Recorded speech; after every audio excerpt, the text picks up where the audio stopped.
connecting via Zoom to catch up with Lesley Horsburgh. She's the Managing Director of the Association of Professional Staffing Companies. It's called APSco for short. Very cute line, that one, Lesley. APSco, for a lot of people, they just go, what is that? But that's what it's about. It's about you guys are in the business of recruiting. And that recruitment sector, which is going through enormous change and upheaval at the moment, you guys would be monitoring, and of course as the MD, you have to come up with strategies to help the industry cope and to move forward in very difficult times. Hi George, yes, that's exactly right. Our members actually are the recruitment agencies that are placing talent into white collar or professional sectors. Our role as an industry body is to equip them with tools, advice, updates, training, certification, compliance, all those wonderful things that they need to run their business effectively. You mean red tape? Lots of red tape, yes. Now, can I just stop you there for a moment? Lesley, Yeah. One of the most amazing things over the last year or so is the introduction of a whole bunch of new compliance obligations. How difficult is it, when you're running major businesses and you've got a lot of talent in the sector right across the country, having to address different compliance regulations in different constituencies? It is a minefield. Wow. Yeah, you can imagine, different states operating with different requirements. We have work health safety. I mean, we've seen that, fire up in a way that, is great, but obviously it took a very sharp turn last year with COVID. So that's put new pressure on a lot of businesses, regardless of their sector. And I dare say you're working with major national companies, and of course they want you to place staff all over the country, and you would be forever having to stop, take stock of the jurisdiction, take stock of the latest developments and the latest bylaws, and compliance would be driving you. Well, I was going to say grey, but I don't want to be unkind, because look at me. Look, compliance has made me almost white. This is a new thing for me, George. I've embraced it during COVID. But getting back to the subject matter, in Victoria we had the omnibus bill that came through, and with it a number of major changes, and that would have caused not so much upheaval, but it would have required enormous rethink from you at APSco. Yeah, it did. I mean, it did cause a level of unrest, I think is probably the polite way to say it. You can imagine, our members, some of them have literally hundreds or thousands of contractors out working on client sites.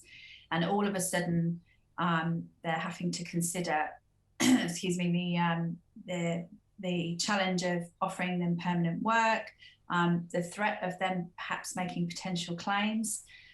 So the entire industry, less so with our membership because we are white collar, you find that in those casual environments, in blue collar environments where there is more risk, the threat probably looms larger. But nevertheless, it has required our entire industry to have a look at how their contracts are worded, the language that they're using, how they're setting out the arrangements and the pay for their contract workforce, and making sure that everybody is very clear about, where the entitlement sits, what's included, what's not, what's happening. And that, I guess, has been the theme all year, whether it's licensing, compliance, work health safety, anything that our industry does. It's about relationships, and those relationships are based on the contracts between those parties, whether it's a contractor, whether it's a client. And it starts with the language that's in those contracts. Is it compliant? It starts with clarity, doesn't it? Absolutely, yes. Yeah. And from then on builds to how is that clarity passed through the relationship and managed, again, with more clarity and communication, because often you'll find that when somebody makes a claim or there's a dispute, it doesn't just fire up out of nowhere. It's because there's been something happen to make someone unhappy. Somebody is disgruntled, and this is the next step. So much of what our industry does is managing those relationships, both client side and candidate contractor, depending on how the business is structured. That clarifies an awful lot of things, but it also raises so many other questions. For example, you mentioned COVID creating upheaval.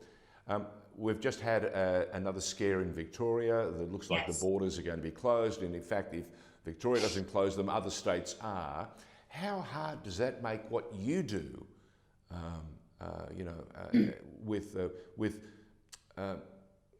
word I want is no continuity, that no one can assure you of continuity. So many commitments, so many contracts require, this is your job, these are the areas of concern, you have to fulfill them. And these are questions that are constantly being rebutted or being put under enormous pressure by COVID. How are you coping? Yeah. I think the one thing I would say is that the recruitment industry have coped really, really well. And I think that I was just having this conversation last night actually with other people in APSco who are in the UK. Yep. The consistent threat of small lockdowns or border closures is probably going to be with us for quite some time. So I think it's a case of now understanding that we just need to keep adjusting. Those processes, those responses were put in place fairly rigorously last year. And so industry now knows what to do. We've been there before. It's a case of going back. Yes, it's frustrating and it can inhibit or impact business. But on the whole, the employment landscape's changed. Employers are comfortable with people working at home. Employees are equipped to do that if they need to. So when we have these responses, it's all been done before. It's set in place. The process is there. And businesses can, to the large part, continue as business as usual. Look, that explains an awful lot of things and gives you hope.